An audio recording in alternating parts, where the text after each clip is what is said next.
والعاقبة للمتقين والصلاة والسلام على أشرف النبيين محمد وآله الطيبين وأصحابه الطاهرين والمؤمنين والمسلمين كلهم أجمعين. أما بعد، قال الله سبحانه وتعالى في كلامه القديم: ألم يئن للذين آمنوا أن تخشع قلوبهم لذكر الله وما نزل من الحق. وقال نبي الله محمد صلى الله عليه وسلم: أول ما يرفع من الناس الخشوع أو كما قال عليه الصلاة والتسليم. கண்ணியத்திற்கும் மிகுந்த மரியாதைக்கும் உரித்தான மேலான பெரியோர்களே, பாசத்திற்குரிய சகோதரர்களே, கண்மணி நாயகம் ஸல்லல்லாஹு அலைஹி வஸல்லம் அவர்களின் கண்ணியமான உம்மத்துமார்களே, அல்லாஹ் ரப்புல் ஆலமீன் தனது நபியாகிய முஹம்மது ரசூலுல்லாஹி ஸல்லல்லாஹு அலைஹி வஸல்லம் அவர்களை இறுதி நபியாக அனுப்பி அவர்களின் தோழர்களை உம்மத்தின் முதன்மை முன்னோடிகளாக, முதன்மை முஸ்லிம்களாக அல்லாஹு தஆலா அறிமுகப்படுத்துகிறான். காரணம், உலகம் அழிகிற நாள் வரை வரக்கூடிய முஃமின்கள், ஆண்கள் பெண்கள் யாவருக்கும் சிறந்த முன்மாதிரியாக சஹாபாக்கள் அமைய வேண்டும், ஆக வேண்டும் என்கிற ஒரு அழகான நோக்கத்தில் ரப்பு சுப்ஹானஹு வ தஆலா நபி தோழர்களை தேவைப்படும் போதெல்லாம், அவசியப்படும் போதெல்லாம் அவர்களை அல்லாஹ் வாழ்த்தவும் செய்தான், கண்டிக்கவும் செய்தான். அதாவது கிட்டத்தட்ட நாம் இதை எப்படி விளங்கணும் அப்படின்னா, ரப்புல் ஆலமீன் அல்லாஹு தஆலா தன்னுடைய நபியாகிய முஹம்மது ரசூலுல்லாஹி ஸல்லல்லாஹு அலைஹி வஸல்லம் அவர்களையும் அவர்களின் தோழர்களையும் தன் கண்காணிப்பில் வைத்து அல்லாஹு தஆலா ஆளாக்குகிறான் என்று சொல்ல வேண்டும். வஹி இறங்குகிற காலம் வரை கிட்டத்தட்ட 23 ஆண்டுகள், வஹி இறங்குகிற காலம் வரை சஹாபாக்களின் ஒவ்வொரு தவறுகளும் அது திருத்தப்பட்டது, ஒவ்வொரு செய்திகளும் நல்ல செயல்களும் வாழ்த்தப்பட்டது. இன்றைக்கி அப்படி இல்லையே. நம்மளை திருத்துறதுக்கோ நம்மை வாழ்த்துவதற்கோ யார் இருக்கிறா? ஒருவர் இன்னொருத்தரை புகழ்வதற்கு தயாராக இல்லை, வேணா குறை சொல்வதற்கு தயாராக இருக்கும். ஆனால் ரப்புல் ஆலமீன் அல்லாஹு தஆலா தன் நபியினுடைய தோழர்களை அவர்கள் சருகுகிற போதெல்லாம், கால் வழுக்குகிற போதெல்லாம் அல்லாஹ் அப்படியே அவர்களை நிமிர்த்தினான், சரி செய்தான். அதில் ஒன்று என்ன அப்படின்னா, சஹாபாக்களிடத்தில் பேச்சுகள், சிரிப்புகள், கொஞ்சம் ஆகிரத்தை மறந்த நிலை என்பது கொஞ்சம் ஜாஸ்தியானதான். தஃப்சீரில் எழுதுகிறாங்க, சஹாபாக்கள் மனிதர்கள் தானே, மலக்குகள் கிடையாது, நபிமார்களும் இல்லை இல்லையா?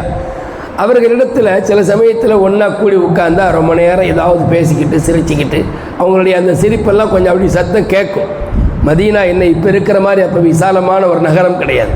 இங்கே நம்ம மஸ்ஜித் நபவியில் சிரித்தா நபியினுடைய வீட்டுக்கே கேட்டோம். நபி வீடு அங்கன தான். அப்போ நபி ஸல்லல்லாஹு அலைஹி வஸல்லம் வருவாங்க, என்ன இப்படி ஆகிரத்தை மறந்து சிரிக்கிறீங்க அப்படின்னு அப்படி என்ன செய்வாங்க, அவங்கள கண்டிப்பாங்க. இதெல்லாம் நடக்கும் இல்லை. அப்போது இது மாதிரி ஒரு சூழல் அதிகமானது சஹாபாக்கள் இடத்துல. அப்போ அல்லாஹ் ஆயத்திறக்குனா என்ன ஆச்சு இந்த மக்களுக்கு?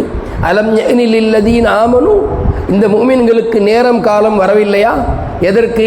அன் தக்ஷா குலூபுஹும் லிதிக்ரில்லாஹ், அல்லாஹுடைய அந்த அல்லாஹுவை நினைவு கூறுவதற்கு, அல்லாஹுடைய அந்த குர்ஆனை கொண்டு அவருடைய கல்புகள் பயப்படுவதற்கு அவர்களுக்கு நேரம் வரலையான்னு கேட்டாங்க.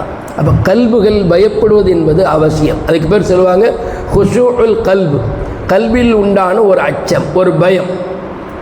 வாழ்க்கையில் பயமே முழுமையாக இருந்திடக்கூடாது. அதுவும் நம்முடைய வாழ்க்கையினுடைய நிம்மதியை தொலைச்சிடும்.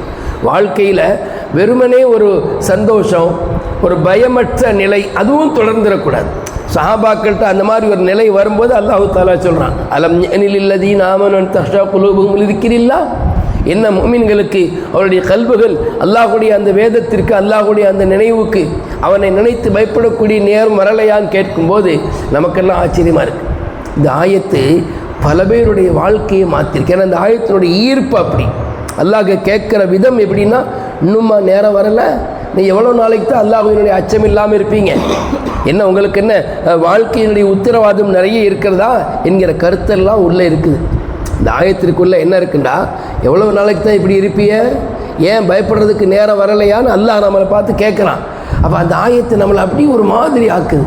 அல்லாஹ் நம்ம இவ்வளோ நாள் தாங்க இப்படியே இருப்போம், ஏன்னா நமக்கு என்ன வாழ்க்கையை நிச்சயமாக என்ன நடக்கும், எப்பொழுது நடக்கும், எப்படி நடக்கும்னு தெரியாத நிலையில் நம்ம கொஞ்சமாவது நம்முடைய கல்பில் பயம் ஏற்பட வேண்டாமா?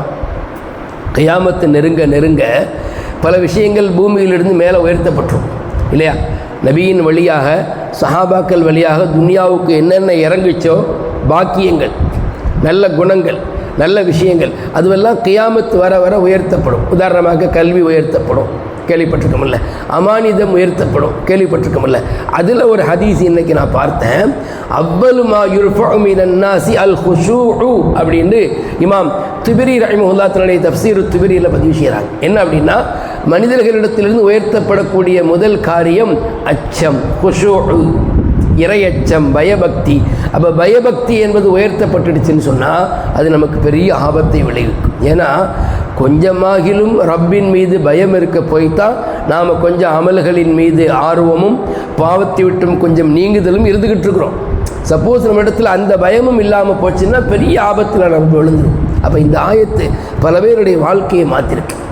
நிறைய வழிமார்கள் இறை நேசத்தை அவர்கள் அடையும் முன்பு அல்லாஹுடைய அந்த விலாயத்தை, அதான் இறை நேசத்தை அடையும் முன்பு அவர்களுடைய வாழ்க்கை எப்படியோ இருந்துச்சு. ஃபுதைல் இப்னு ஐயாத் ரஹிமஹுல்லாஹ் ஒரு பெரிய ஒரு மாமேதை, இறை மகான், இறை ஞானி. அவருடைய ஆரம்ப காலகட்டம் அவர்கள் திருடராக இருந்தார்கள், திருட்டு தொழிலில் ஈடுபட்டிருந்தார்கள். ஒரு வீட்டிற்கு ஒரு அதிகாலை நேரத்தில் திருட போகிறாங்க. அப்போ உள்ளுக்குள்ளே ஒருத்தவங்க தஹஜ்ஜத் தொழுகையிலேயோ அல்லது குர்ஆனை திறந்து ஓதிக்கிட்டு இருக்காங்க. இந்த ஆயத்தை ஓதுறாங்க. யதார்த்தமாக அல்லாஹ்வுடைய ஏற்பாடு பாருங்கள். இந்த ஆயத்து அலம் யஅனி லில்லதீன ஆமனு அன் தக்ஷா குலூபுஹும் லிதிக்ரில்லாஹ், மோமின்களுக்கு அவருடைய கல்புகள் அல்லாஹ்வை பயப்படக்கூடிய நேரம் வரவில்லையா அப்படின்னு அந்த ஆயத்தை ஓதுறாங்க. ஃபுதைல் இப்னு ஐயாத் ரஹிமஹுல்லாஹ் அந்த சுவத்தின் மேலே நிற்கிறார் அப்படி உள்ளே இறங்குறதுக்கு. இந்த ஆயத்தை கேட்ட உடனே அவருடைய உள்ளத்தில் ஒரு மாதிரி மாற்றம். இந்த ஆயத்து எனக்குன்னே சொல்கிற மாதிரி இருக்குது. அவங்க யதார்த்தமாக ஓதுறாங்க, தஹஜ்ஜுதில் ஓதுறாங்களோ, தொழுகையில் ஓதுறாங்களோ, அல்லது குர்ஆனிலிருந்து ஓதுறாங்களோ. அந்த வார்த்தையை கேட்ட உடனே அன்னையோடு தௌபா செய்து அந்த தொழிலிலிருந்து நீங்கினது மட்டுமல்ல, இறை நேசத்தை பெற்று இன்னைக்கு வலிமார்களுடைய பட்டியலில் ஃபுதைல் இப்னு ஐயாத் ரஹிமஹுல்லாஹ்வுடைய பெயர் பதிவு செய்யப்பட்டிருக்குன்னு சொன்னால் இந்த ஆயத்தை ஈர்த்த அந்த விஷயம். அப்போ இந்த ஆயத்தில் அவ்வளோ அழகான செய்தி இருக்குது. அல்லாஹ் நம்மளை பார்த்து கேட்குறான், நீங்கள் சந்தோஷமாக இருங்க, அப்பப்போ துன்யாவுடைய அந்த ஒரு ஈர்ப்புகளுக்கு நீங்கள் ஆளாகுங்க, ஆனால் டக்குன்னு அதிலிருந்து வெளியே வந்துடும். அதிலேயே மூழ்கிடக்கூடாது. டக்குன்னு இந்த ஆயத்தை நினச்சி பார்க்கணுமா? அல்லாஹ் கேட்குறானே, உங்களுடைய கல்புகள் அல்லாஹ்வினுடைய அந்த வேதங்களுக்கு பயப்படக்கூடிய, நாளை மறுமை நாளுக்கு பயப்படக்கூடிய நேரம் வரலையான்னு கேட்குறானே, நம்ம கொஞ்சம் வெளியே வந்துடுவோம். அப்போ இரண்டுமாக இருக்கணும். சஹாபாக்கள்கிட்ட ரெண்டும் இருந்துச்சு. துன்யாவுடைய அந்த ஒரு ஈர்ப்பும் இருந்துச்சு, ஆனால் ஆகிரத்துடைய பயம், அல்லாஹுடைய பயம்தான் அதிகம் இருந்தது. எனவே தான் அவங்க முதன்மையான முன்னோடிகள்.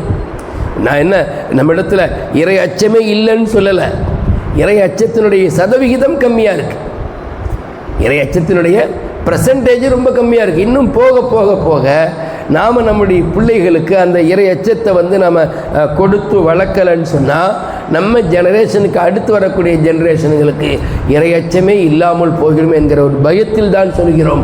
நம்முடைய உள்ளத்தில் ரப்பின் மீது பயம் இருக்க வேண்டும், ஆகிரத்தை குறித்து அச்சம் இருக்க வேண்டும்.